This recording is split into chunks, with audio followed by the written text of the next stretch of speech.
The 13th century was an age when entire civilizations shook beneath the thunder of hooves and the hiss of arrows. Across continents, from the misty shores of the Pacific to the cold forests of Poland, a single name traveled like a dark wind carrying panic into the courts of kings: the Mongols. They were not viewed as an ordinary army, nor even as conquerors in the traditional sense. In the minds of their enemies, they were as unstoppable as a natural disaster, a storm that shattered cities, toppled empires, and burned ancient maps into irrelevance. The empires of Persia, the dynasties of China, the kingdoms of Russia, and the great Abbasid Caliphate had all collapsed before them. Their war machine was unlike anything the medieval world had ever seen, brutally efficient, disciplined beyond measure, and terrifyingly successful. And near the end of that century, this juggernaut aimed itself toward India. India of that era was wealthy beyond imagination, but fractured by rivalries.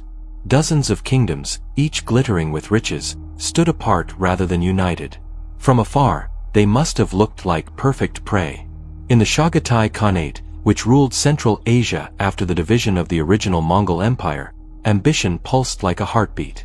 Its ruler, Dua Khan, inherited all the hunger for conquest that had defined the house of Genghis. When he gazed south toward the fertile plains of the subcontinent, he saw not a distant land but a rightful extension of Mongol destiny. He dispatched his prince, Kutlug Khwaja, to bring this dream into reality. But to understand what the Delhi Sultanate achieved, one must first understand the terror that preceded them. The Mongols were forged into unity by the brilliance of Genghis Khan, who had taken the endlessly feuding tribes of the steppe and hammered them into a single, unbreakable instrument of war. Their philosophy was brutally simple: submit and survive, resist and perish. Entire cities that dared oppose them vanished from memory. In the Khwarezmian Empire on India's frontier, grand centers such as Samarkand and Bokhara had been transformed from lively capitals into charred carcasses.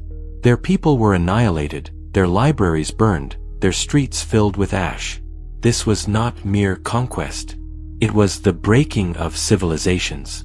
The Mongol method of war was a combination of astonishing speed, psychological manipulation, and overwhelming power. Their horse archers, unmatched in skill, were masters of deception, especially the feigned retreat, a tactic that lured confident enemies into traps so perfect that entire armies evaporated in moments. Their siege engines, built with the expertise of Chinese engineers they had captured, could pulverize walls that had withstood centuries of conflict. Their command structure, based on discipline and merit rather than birth, allowed them to coordinate far-flung divisions with uncanny precision. This was the unstoppable force that approached India's borders. By the late 1200s, the Mongol Empire had splintered into several successor states, each still formidable. The one looming over India was the Chagatai Khanate. And the political landscape below was anything but stable. India was divided, its kingdoms still powerful but often at odds. The Delhi Sultanate, a Turkic-Afghan state scarcely a century old, stood as the primary shield against invasion. It was strong, but its foundations trembled with internal revolts and external rivals. The Mongol danger was not new. For decades, the northwestern frontier had felt their probing raids. The first alarming incident occurred in 1221, when Genghis Khan himself chased a Central Asian prince to the banks of the Indus River and ravaged settlements in Punjab before turning toward other campaigns. It was a warning that slept uneasily in the region's memory. In 1241, Lahore was stormed, its inhabitants slain without mercy. The shadow of the steppes continued to darken the horizon. When Alauddin Khalji seized the throne of Delhi in 1296, this shadow became a looming storm. Alauddin was not born to rule through gentle lineage. He took power through ambition and blood, eliminating his own uncle to become sultan. He was ruthless, calculating, and entirely aware that both his nobles and the Mongols threatened his fragile throne. He had just risen to dominate his territory, only to find a much greater predator waiting at the edge of his domain. The raids grew more intense almost immediately. In 1297, a Mongol force ravaged the Punjab. Alauddin sent his brother Ulu Khan and his most gifted general, Zafar Khan, to confront them near Jaran Manjar. The Mongols suffered a crushing defeat, and their surviving captives were executed in Delhi as a blunt message. But the Mongols did not frighten easily. In 1298, another invasion erupted. The fortress of Sewistan fell, only for Zafar Khan to retake it and bring the Mongol leaders back in chains. His victories turned him into a legend. Stories spread that Mongol horses would balk at rivers and their riders would whisper, half joking and half afraid, "Have you seen Zafar Khan?" These humiliations enraged Dua Khan. The defeats were intolerable to Mongol pride. What followed would not be a raid but a determined strike at the heart of the Sultanate. In late 1299, he sent his own son, Kutlug Khwaja, with a formidable force, perhaps 50 to 60,000 hardened riders. Their mission was simple: bypass the frontier, strike straight at Delhi, and end the Sultanate itself. As the Mongols advanced, terror gripped the capital. Refugees poured into the city. Food prices soared. Panic spread like fire. Aladdin's closest advisors begged him to sue for peace, to negotiate rather than risk annihilation.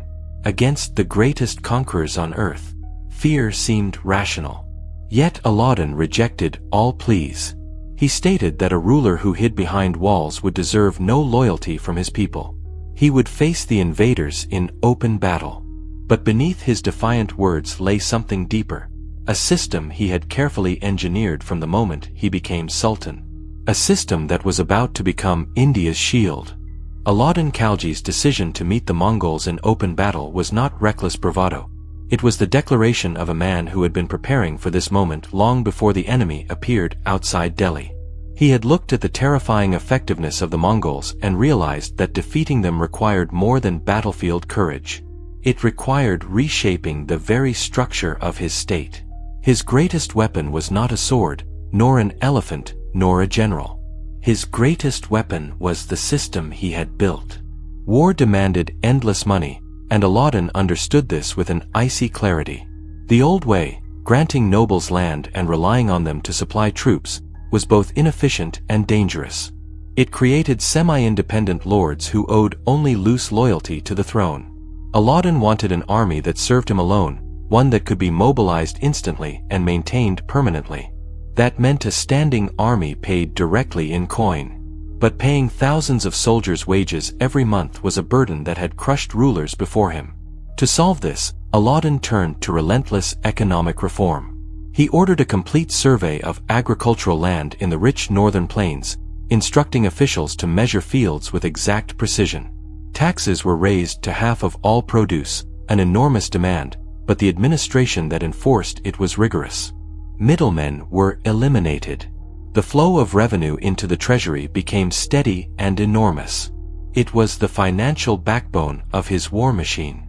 Yet collecting money was only half the battle. If prices rose, soldier salaries would lose their value. A cavalryman whose salary once bought 3 horses might suddenly find it bought only 1. Inflation could cripple the army from within. So Aladdin did something unprecedented. He froze the prices of essential commodities: grain, oil, cloth, livestock, even slaves. He established regulated markets with strict supervision. Each item had a fixed price, and every merchant was expected to obey it. If a grain dealer sold above the price, the punishment could be as brutal as having the cheated amount sliced from his flesh. Merchants lived in fear, and spies flooded the bazaars to ensure compliance. It was draconian, but it worked. Soldiers could live on low salaries because the government controlled every part of the economy that affected them. The treasury remained full, the army remained supplied, and the markets remained stable. It was a remarkable achievement for the medieval age. With financial stability achieved, Aladdin turned to military reforms. He built what many historians call the first truly large, state-funded standing army in Indian history. But he also knew that numbers alone were meaningless if corruption hollowed the ranks. Commanders often exaggerated troop numbers to claim extra pay for soldiers who did not exist. They presented inferior horses in place of high-quality war animals. These practices were common across Eurasia. Aladdin decided to crush them. He introduced 2 key reforms: branding war horses and registering soldiers' identities. Every horse in the army was marked with an imperial brand, ensuring no one could switch a strong horse for a weak one. Every soldier's face, complexion, height, and personal details were meticulously recorded in imperial rolls. It was a simple but revolutionary method of accountability. The army became a disciplined, loyal force, impossible to manipulate and difficult to infiltrate. Aladdin also strengthened the cavalry, the heart of any medieval battle, and introduced new units trained for rapid response. But the Sultanate possessed something the Mongols had never faced in open battle in such numbers: war elephants. Properly used, they were terrifying. Some carried archers in armored towers on their backs. Others charged as living battering rams that could scatter cavalry formations with sheer mass. They were difficult to control, but devastating when deployed with discipline. The Mongols, with all their experience, had no consistent answer to elephants in large, well-coordinated formations. Just as important was the frontier defense. Aladdin understood that the Mongols often used India's fractured northern border as an entry point. He launched a campaign to restore the chain of forts along the frontier, empowering commanders like the battle-hardened Ghazi Malik Tughlaq to patrol and strike preemptively.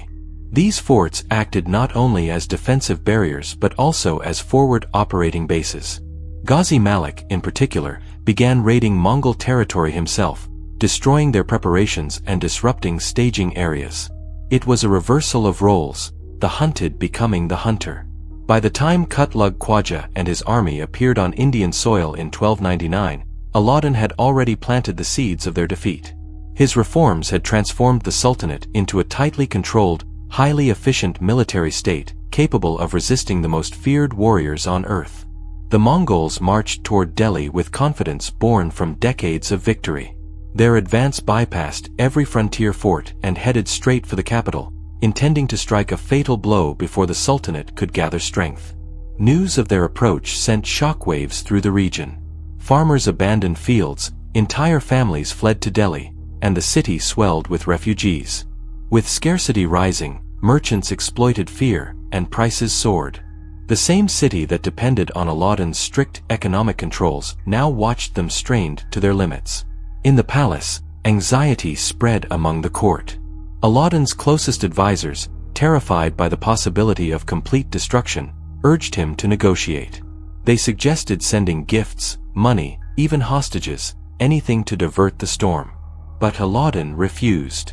He believed surrender would not save Delhi, it would only postpone the inevitable. He declared that a ruler who cowered would be abandoned by his people. If he was to remain sultan, he had to stand and fight. He gathered his army and marched out of the capital, halting only a few miles away on the plains of Kili. The Mongols had reached their chosen ground as well. The air between the two armies felt heavy with dread. Dust swirled, men tightened their grips on spear shafts, horses snorted uneasily. Everyone present knew what was at stake. The Mongols had crushed larger empires. Delhi's survival depended on one battle. Aladdin arranged his army in 4 parts: left wing, right wing, center, and vanguard. He commanded the field personally, but all eyes fell on the right wing. Zafar Khan, the Mongol slayer, stood at its head. Soldiers whispered his name with awe. Mongol scouts watched him with caution. He was the man rumored to make Mongol horses shy away from water. Aladdin's final order was simple: hold the line. Do not charge without command. He wanted discipline, not reckless heroism. He knew the Mongols thrived on chaos. But Zafar Khan, burning with the desire to strike first and strike hard, saw the enemy lines ahead, and could not restrain himself. In defiance of the Sultan's strict command, he spurred his horse forward and launched the right wing into a thunderous charge. Zafar Khan's charge began like the opening roar of a storm. Thousands of cavalry surged forward behind him, their hooves pounding the earth as if the plain itself trembled beneath their fury. His men followed with fierce loyalty, convinced that once again their hero would scatter the Mongols like chaff before the wind. For a moment, it seemed they were right. The force of the assault hit the Mongol left wing so violently that the enemy line bent and wavered under the impact. War elephants lumbered beside them, shaking the ground with each step. Their armored hides gleamed, and the archers atop them rained shafts on the enemy. Mongol horses panicked, flinching before the enormous beasts they had rarely faced in such numbers. The Mongol flank appeared to collapse, and Zafar Khan, sensing the fragrance of victory, pushed his men harder. Dust swirled, horses screamed, and the chaotic rumble of combat churned the air. Zafar Khan believed he had broken the Mongol line. He urged his men to pursue, shouting for them to push deeper into the retreating ranks. His blood burned with the thrill of triumph. But the retreat he chased was not a sign of defeat, it was the perfected art of Mongol deception. This retreat was no rout. It was a lure. The Mongols had mastered the feigned retreat over generations, refining it into a deadly trap that had swallowed countless armies across Asia and Europe. Zafar Khan followed the fleeing left wing farther and farther from the main battlefield, unaware that each moment drew him farther from Aladdin's protective formation. His soldiers, committed and eager, galloped beside him, completely absorbed in what they believed was a decisive victory. Clouds of dust obscured their view of the main field. They could no longer hear Aladdin's horns or see the central banners. The trap snapped shut. From behind ridges and concealed hollows, a massive reserve force of Mongol cavalry emerged like a sudden dark wave. They had been waiting patiently, positioned with surgical precision. The horsemen struck from flank and rear simultaneously, surrounding Zafar Khan's division within minutes. The suddenness of the maneuver was devastating. Confusion spread as riders realized they were encircled. A crescent of Mongol horse archers tightened around them, releasing volleys of arrows that tore through armor and pierced men who had no room to maneuver. Zafar Khan understood, in that split second between shock and fury, that he had been drawn into the exact trap Aladdin had feared. The classic Mongol hunting tactic had closed around him. But instead of retreating or surrendering, he resolved to fight as long as breath remained in his chest. His men formed defensive circles, shields up, lances out, elephants repositioning to break openings in the tightening ring. Yet the Mongols pressed in with relentless precision, circling, shooting, advancing, withdrawing. Every moment added to the bleeding losses of the Sultanate's right wing. Back at the main battlefield, Aladdin watched the unfolding disaster with rigid control. His generals begged him to send reinforcements. They argued that abandoning Zafar Khan would demoralize the army, and saving him could turn the tide. But Aladdin's eyes remained fixed on the dust rising around the distant ambush. He had once admired Zafar Khan, even depended on him. But over time, the general's growing fame had begun to overshadow the Sultan's own authority. Now, watching Zafar Khan embroiled in an avoidable trap, Aladdin made a cold strategic decision. He would not risk the main army to save one wing. Reinforcement would only feed more soldiers into the Mongol furnace. Zafar Khan would not be rescued. It was a choice that still echoes through history. Part strategy, part political calculation, part ruthless necessity. Zafar Khan, surrounded on all sides, refused every chance to save himself. Chroniclers wrote that even the Mongol commander, Kutlug Khwaja, impressed by his ferocity, sent messengers offering honorable surrender. But Zafar Khan rejected each offer with disdain. He fought not for mercy but for dignity, slashing his way through riders, rallying his men, refusing to yield even as the circle tightened. His warriors fought with the desperation of those who understood escape was impossible.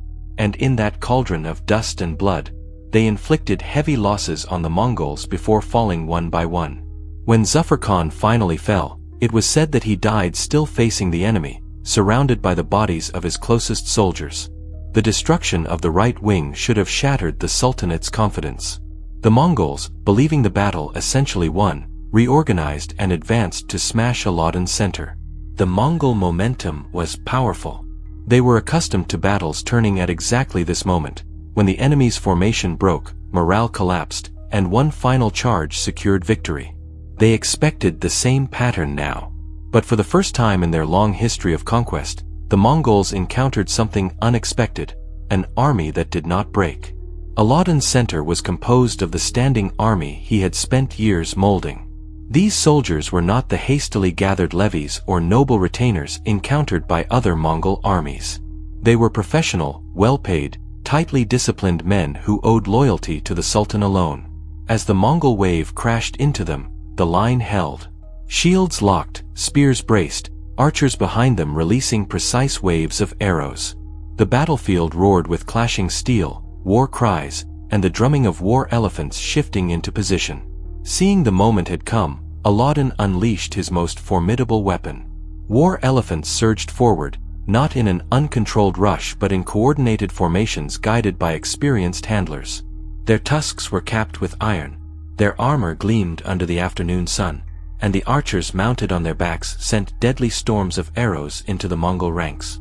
The elephants plowed through cavalry clusters, forcing Mongol riders to scatter. Horses, unfamiliar with the size and sound of these beasts, panicked and resisted commands. Chaos spread through the Mongol line, disrupting their usually perfect coordination. The battle transformed into a grueling war of attrition, something the Mongols were never built for. Their strength lay in swift victories, mobility, and psychological dominance. But here, on the plains near Delhi, they found themselves caught in a brutal grind, unable to break the Sultanate center, unable to replicate the success of earlier campaigns. They had never anticipated that the Indians would stand firm long enough to turn the tide through sheer endurance. As the sun dipped toward the horizon, the battlefield was soaked in blood and littered with broken weapons. The Mongols, after hours of fighting, realized that the Sultanate's army was not weakening. Their horses were exhausted, their arrows nearly depleted, and Kutlug Khwaja himself was gravely wounded. For the first time in their fearsome history, the Mongols confronted the possibility of failure. Night fell, and with it came their decision. Under the cover of darkness, they began a quiet, humiliating withdrawal. Kutlug Khwaja would not survive the retreat. Delhi had survived the unthinkable. For the first time, the Mongol advance had been stopped in open battle by an Indian power. The retreat of Kutlug Khwaja's army in 1299 did not end the Mongol threat, but it shattered something far more important to them, their reputation for invincibility. Across the steppes, the idea that the Mongols could be resisted had been unthinkable. Their armies had crushed Persia, humbled China, burned cities in Russia, and annihilated the Caliphate. Yet here, on the plains near Delhi, their unstoppable momentum had slowed. News of the defeat rippled through Central Asia, accompanied by the death of the young prince who had led the campaign. But the Mongols were nothing if not relentless. Their desire to conquer India remained strong. Only a few years later, in 1303, a massive Mongol host once again descended upon the northern frontier. This time they advanced stealthily and struck before the Sultanate could fully prepare. They bypassed outer defenses and reached Delhi itself with alarming speed. The city had no time to evacuate its countryside, no time to stockpile supplies, no time to strengthen its walls. Aladdin found himself caught in the middle of a crisis that threatened to undo everything he had built. The Mongols surrounded Delhi and began a siege that stretched on for months. The city suffered shortages, tension, and fear. People clung to survival as the Mongols attempted to choke off the capital. But despite being pressured on all sides, Aladdin refused to surrender. He remained inside the besieged city, refusing to abandon his people. The Mongols expected a desperate attempt to negotiate. Instead, they faced a population held together by the same iron discipline the Sultan had forged during his reforms. Eventually, unable to breach the city or force a surrender, the Mongols withdrew, frustrated and empty-handed. Aladdin saw this siege as a warning, not a victory. He realized that while he had survived, Delhi had been dangerously exposed. He took drastic measures to ensure such vulnerability would never happen again. New walls and fortifications rose around the capital. Supply routes were strengthened. The standing army expanded even further. The frontier chain of forts was reinforced with more troops and provisions. The entire north became a defensive shield designed to absorb the initial shock of any invasion, buying Delhi enough time to react. These reforms paid off quickly. In 1305, another Mongol force, confident they could succeed where previous armies had failed, crossed the frontier and advanced into Indian territory. But this time, they did not encounter a panicked or unprepared state. As they entered the region near Amroha, they were confronted by a ready, confident Sultanate army. The confrontation was swift and brutal. Aladdin's forces overwhelmed the invaders, inflicting catastrophic losses. Surviving Mongols were captured and executed, and the memory of this crushing defeat echoed across the steppes. Yet the Mongols were not finished. Their most ambitious and desperate attempt came in 1306, when they gathered an enormous army under a general named Kopek. Determined to avenge their losses and reclaim their prestige, they crossed the Indus in a thunderous wave, expecting India to tremble. Instead, they found a machine waiting for them, a system so precise, so hardened by years of preparation, that it mirrored the very qualities that had once made the Mongols unstoppable. Alauddin dispatched his most brilliant rising commander, Malik Kafur, to meet them. Kafur was not only skilled in battle but also disciplined enough to follow instructions without ego. He joined forces with Ghazi Malik Tughlaq, the formidable frontier officer whose raids into Mongol territory had already earned him a fearsome reputation. The combined leadership brought together strategy, experience, and boldness in a way that perfectly matched Alauddin's defensive doctrine. The battle unfolded along the banks of the Ravi River. Unlike the chaotic clash at Kili years earlier, this confrontation was controlled and deliberate. The Sultanate's army struck with precision.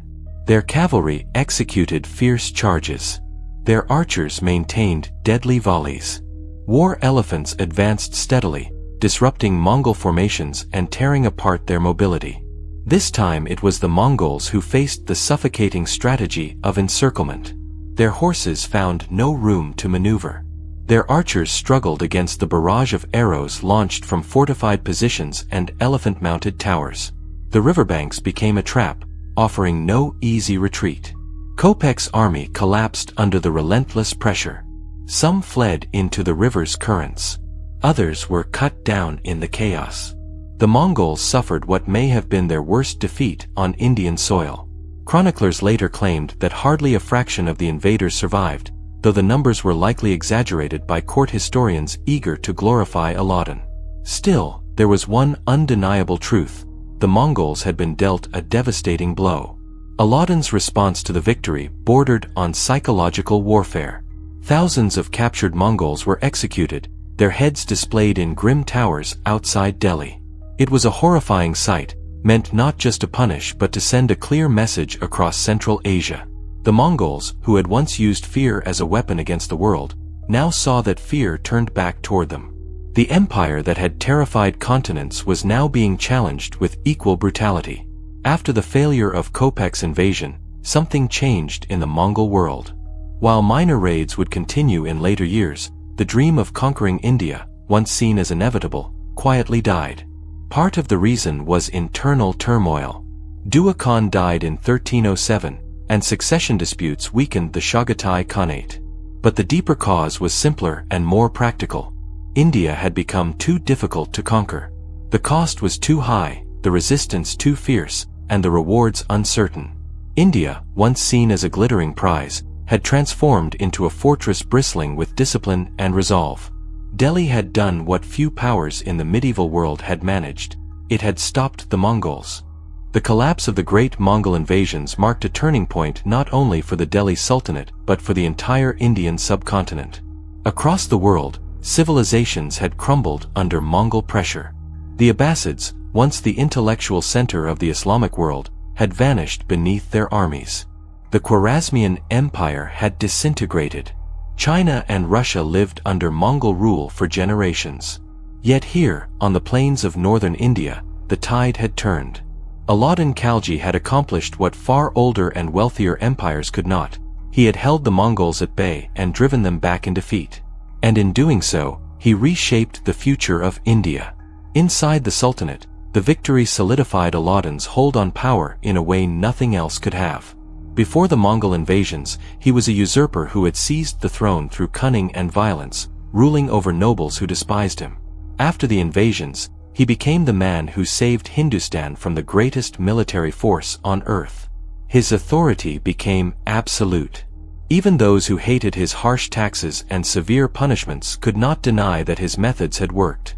The system he built, strict economic regulation, a massive standing army, a network of spies, and tight control over every aspect of governance, now became the permanent structure of the Sultanate.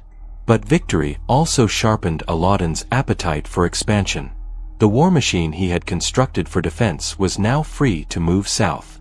With the northern border secure, he unleashed his most trusted general, Malik Kafur, on a series of campaigns across the Indian peninsula. These expeditions carved a path through kingdoms that had stood for centuries. The Yadavas, the Kakatiyas, and the Hoslas all fell before the relentless march of Kafur's armies. Palaces were looted, treasuries emptied, and unimaginable wealth poured into Delhi. Chroniclers wrote that treasures beyond imagination filled the Sultan's storerooms. Stories claimed, though without firm evidence, that this was when the legendary Kohinoor diamond first entered northern India. Whether true or not, the symbolism was clear. Aladdin had become not just a defender of his realm but a conqueror in his own right. Yet the legacy of Aladdin Khalji remains a complicated one. His rule was marked by oppression as much as strength. His tax reforms burdened farmers. His price controls punished merchants with cruelty. His spy network created an atmosphere of fear. He ruled with an iron fist, and his court was built on suspicion and absolute obedience. But in an age when empires burned and cities vanished in the Mongol storm, such severity may have been the only path to survival. His brutal discipline created a state capable of resisting the most terrible enemy of the medieval world. What made the Sultanate successful was not luck or a single heroic moment. It was the recognition that the Mongols were more than warriors. They were the embodiment of organization, coordination, and relentless purpose. To defeat them, Aladdin built a rival system just as disciplined, just as organized, and just as uncompromising. It was the measurement of fields by tax collectors far from Delhi. It was the branding iron pressed into the flanks of cavalry horses. It was the parchment scroll that recorded every soldier's face and height. It was the network of frontier forts standing like teeth along the northwestern border. All these elements formed the secret weapon that safeguarded India. Delhi defeated the Mongols because it refused to fight the way the Mongols expected. Where the Mongols relied on speed and mobility, Aladdin anchored his strategy on fortifications and endurance. Where the Mongols sought to break morale, he forged discipline through fear and reward. Where the Mongols funded their wars with plunder, he funded his with a centralized economic machine that never stopped producing revenue. In essence, he fought the steppe empire with a state as cold, efficient, and relentless as they were. The consequences of this victory stretch far beyond the battlefield. Had Delhi fallen, the fate of the subcontinent might have mirrored that of Persia or Russia. Centuries of Mongol domination, cultural upheaval, and political transformation. Entire cities might have been emptied, libraries burned, and kingdoms erased. Instead, the Indian subcontinent continued along its own course. Its traditions, languages, and dynasties evolved independently, shaped by local forces rather than Mongol rule. The Delhi Sultanate survived to become a dominant power, and India remained a thriving mosaic of cultures rather than a province of a vast steppe empire. The wars against the Mongols became a defining chapter in the history of the Sultanate. For Aladdin Khalji, they were the forge that tempered his rule into something both formidable and feared. For the Mongols, they became the limit of their great expansion, the place where their legend of unstoppable conquest faltered. And for India, they marked a turning point, a moment when survival was purchased through strategy, sacrifice, and a ruthless leader who reshaped his entire kingdom to face a threat few could withstand. In the end, Delhi's triumph over the Mongols stands as one of the most remarkable military and political successes of the medieval world. It was a victory not just of swords and elephants, but of organization over chaos, endurance over terror, and statecraft over brute force. It reminds us how narrowly the subcontinent escaped a very different destiny, and how one leader's uncompromising transformation of his realm altered the course of history.